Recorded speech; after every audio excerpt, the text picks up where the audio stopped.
it's finally time to get all this Mickey junk out of the garage.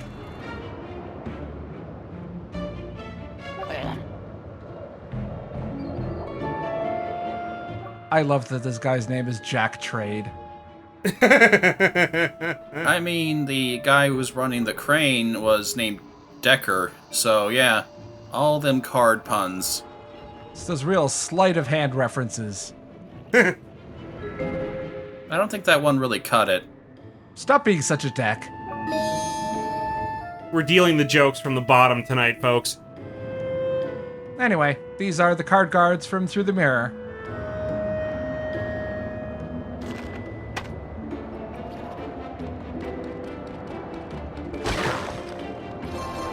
And this ends up being a relatively interesting example of the game sometimes not really responding well to crisscrossing between objectives.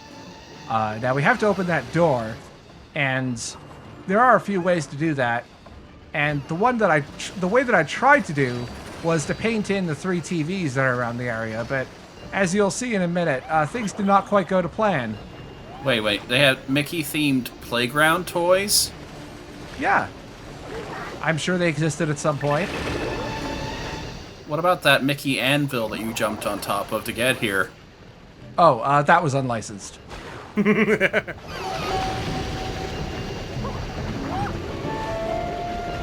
Just really fun to hit. This is actually the first time that I've tried to take this particular path. You can kind of tell. Wow, you kind of got like chain bounce between the stream and the river. Oh man, this is some Crash Bandicoot level platforming here. Just can't escape it, buddy. No matter how hard I try. In fact, one of the few games that actually ripped off Crash Bandicoot in a significant way was a Donald Duck platformer for the GameCube. How do I remember that?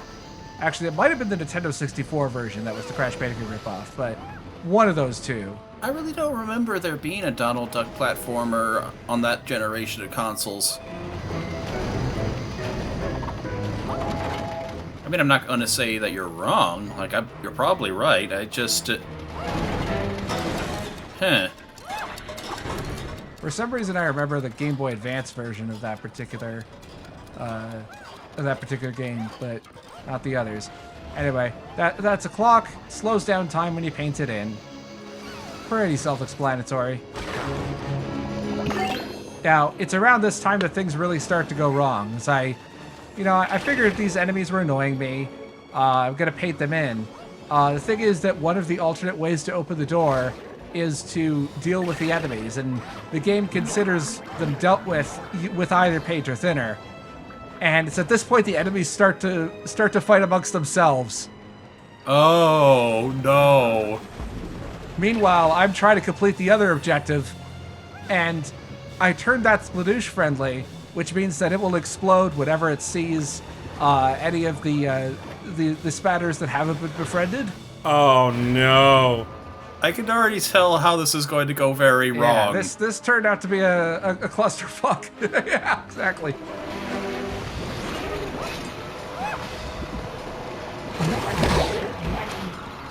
I think that was a Sploosh exploding off screen that took out those 2 enemies. And then this poor spatter is gonna get crushed. No. Oh no! Oops, I accidentally unlocked the door the other way.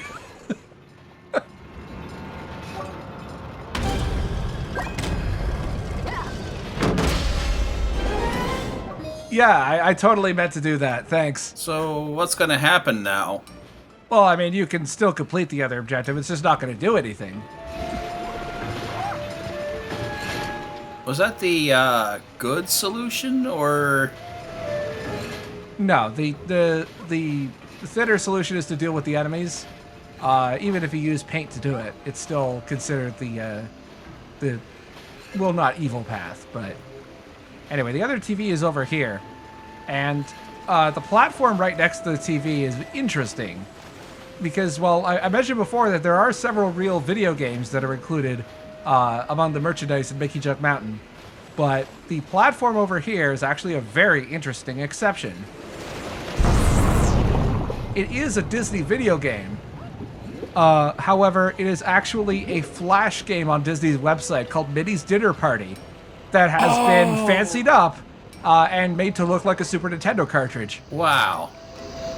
So did they just have like access to the entire like vault of like Disney like products and art and Yeah, pretty much.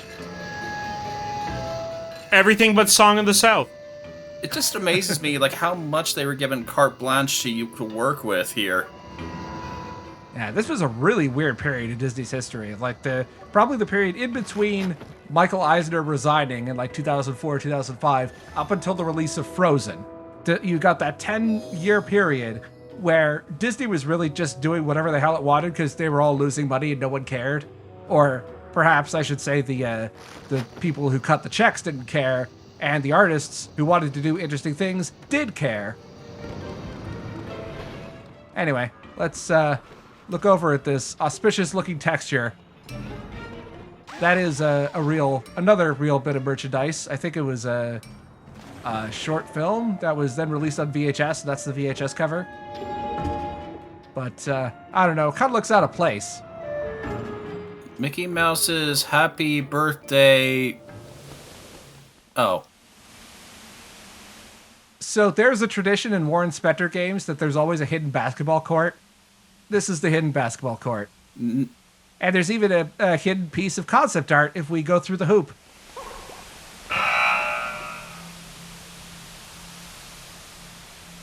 This is probably my favorite piece of concept art in the whole game.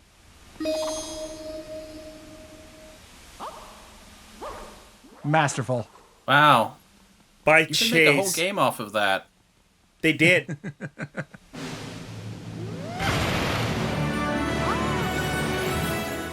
There is actually a secondary meaning to the hidden basketball court. Not just that they all appear in Warren Spector's games, but also there is supposedly a hidden basketball court near the Matterhorn bobsled ride, which that area is now a break room for Disney employees. The actors who play various characters are called cast members. There are those who say that there is still a hidden basketball court to this day. And do people sneak out in order to play hidden basketball? Probably.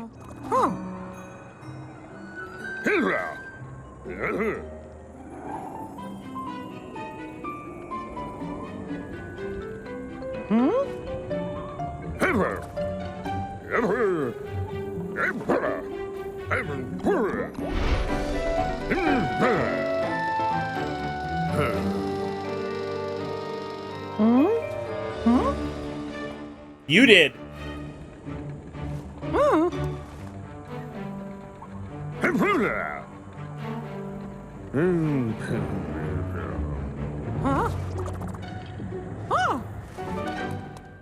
Yeah, Mickey, weren't you paying attention during that exposition? Yeah, well, think about how long it took for him to realize that this was a theme park.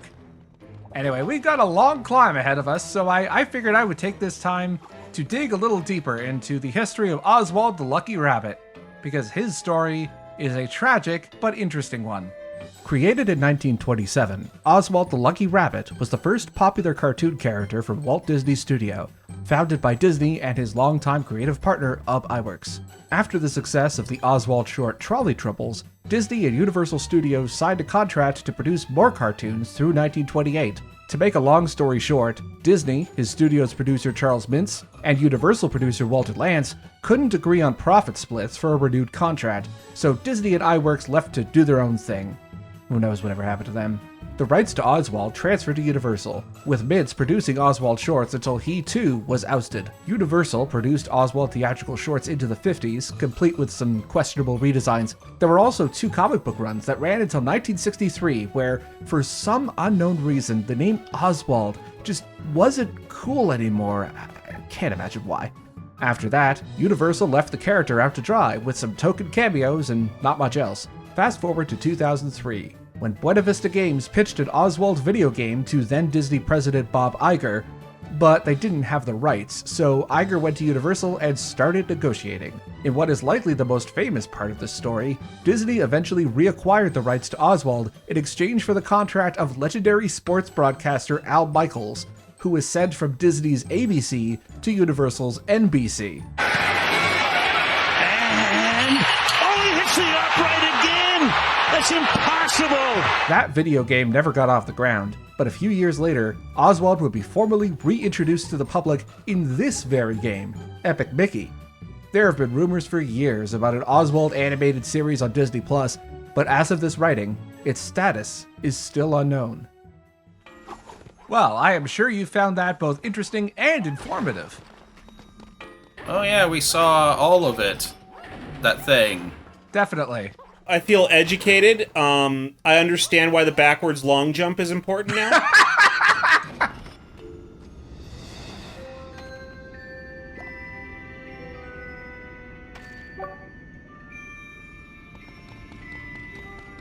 We may actually be talking about speedrunning tricks in a couple of minutes. Who knows? This is Oswald's throne room. So why is it full of Mickey crap? Pettiness and jealousy. We've already established that Oswald is jealous of Mickey's fame.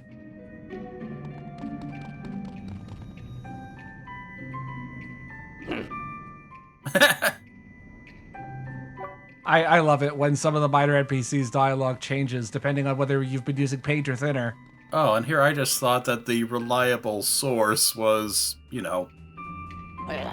Oswald, yeah. Well, I guess it could be that too.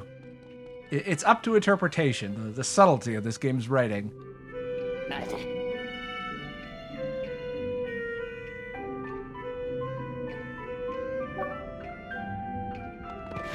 I'm not sure I get a playing card with flat feet. Fallen arches, that's when you arch the cards to shuffle them and then... A decent joke, but maybe work on the delivery a bit. Little bit, yeah. Needs more setup before the punchline. Anyway, there's a secret area underneath the rug here. Yeah, I was kind of expecting you to melt that one. Oh good, we're in Oswald's hellish hate hole.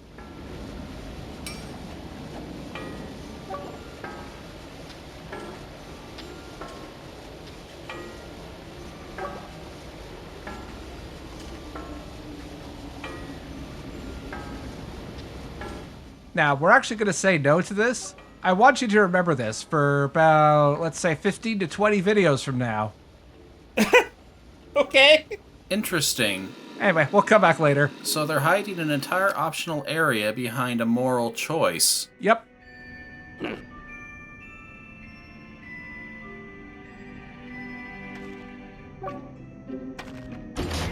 Pass some tests. By tests, he means 2D projector screens. Oh, yeah, I do love these levels, so let's go. And these ones are all based on old Oswald cartoons. Oh my god. Yep, these are specific from the Universal days. Ah, he's going to let Mickey see his sins.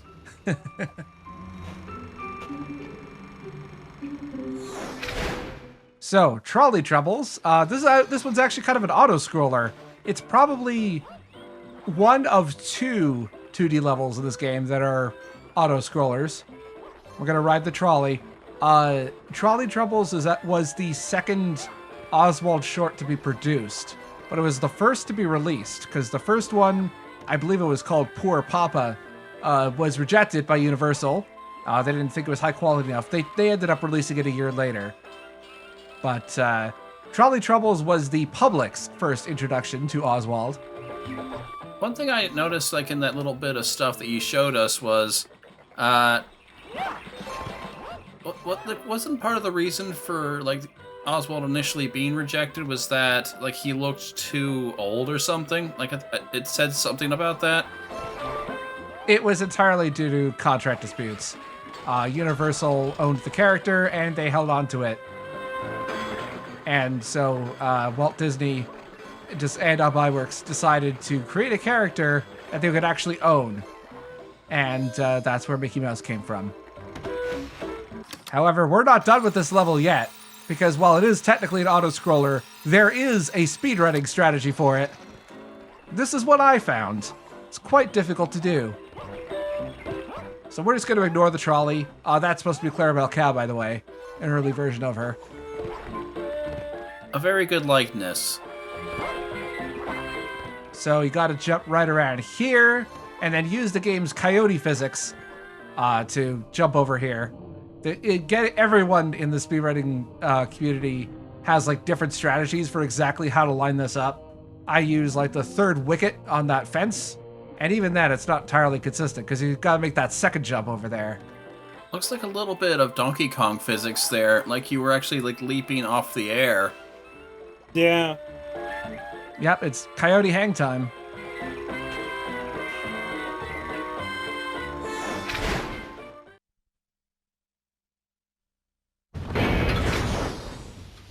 I can see this being a section that drags in a speedrun.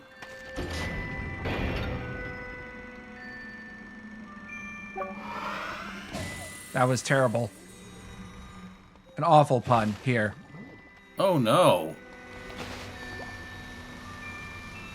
Well, why don't you sit there and think of a better joke while we complete the second challenge?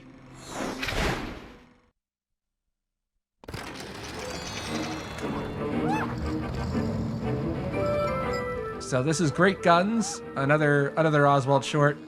Actually, now that I think about it, you mentioned that about Oswald being too old. That actually was what happened with Poor Papa, and why Walter Lantz and the rest of the folks at Universal demanded that Disney and iWorks produce a different Oswald short, and that's how we got with Trolley Troubles.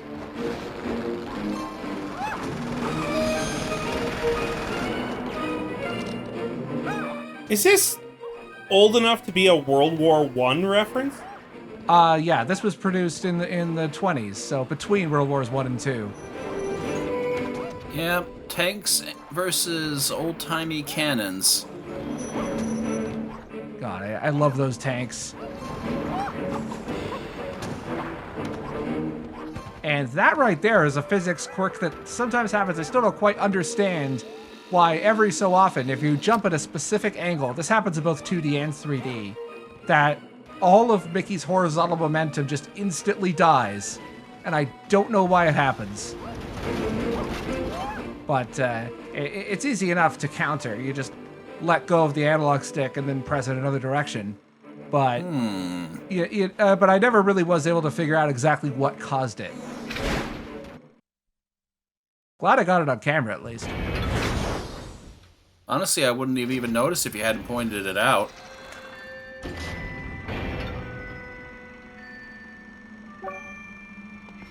Oh good, he's given up on the witty puns.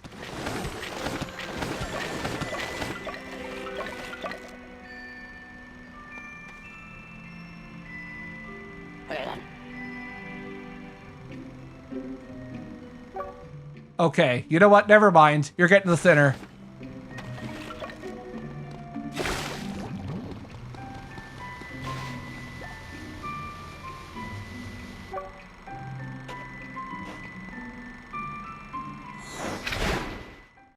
And this level is based on Oh What a Night. All three of these shorts are from 1927, which was the only year that Disney and iWorks actually worked on Oswald. I get the pun. Oh, what a night. Late December back in 1463. No one's going to get that reference. What am I even talking about? I got it. Anyway, this was the introduction of Oswald's love interest, who we now know is Hortensia. I think she was named Sadie in this one. And, of course, Sadie is a cat. Because, of course, you know, rabbits and cats, two of the most promiscuous animals in the animal kingdom.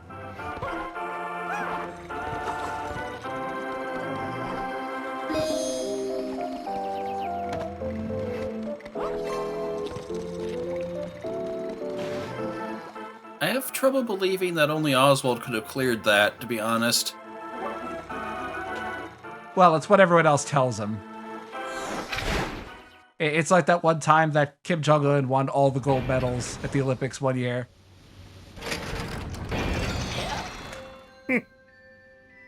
So we're actually just outright comparing Oswald to a despot now.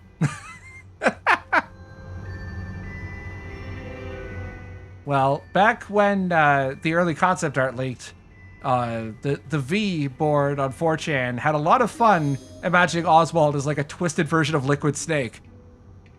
So there is definitely precedence for that.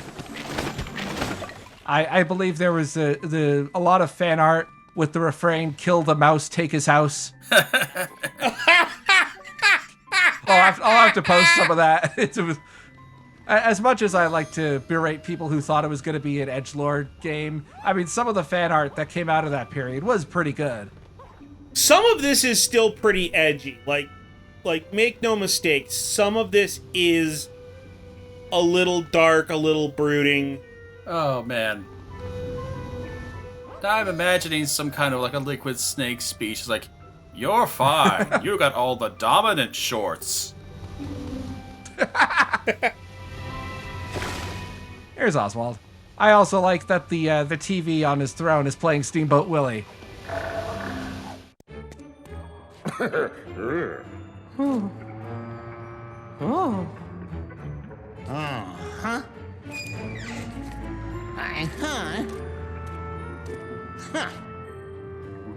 Yeah. I could have been a contender, mouse. Oh. She.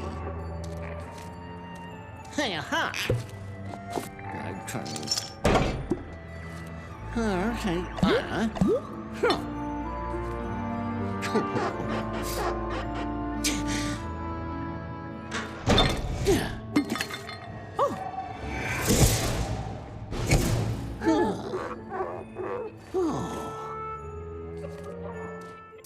Is he using his tail as a rag? Yeah. Yeah.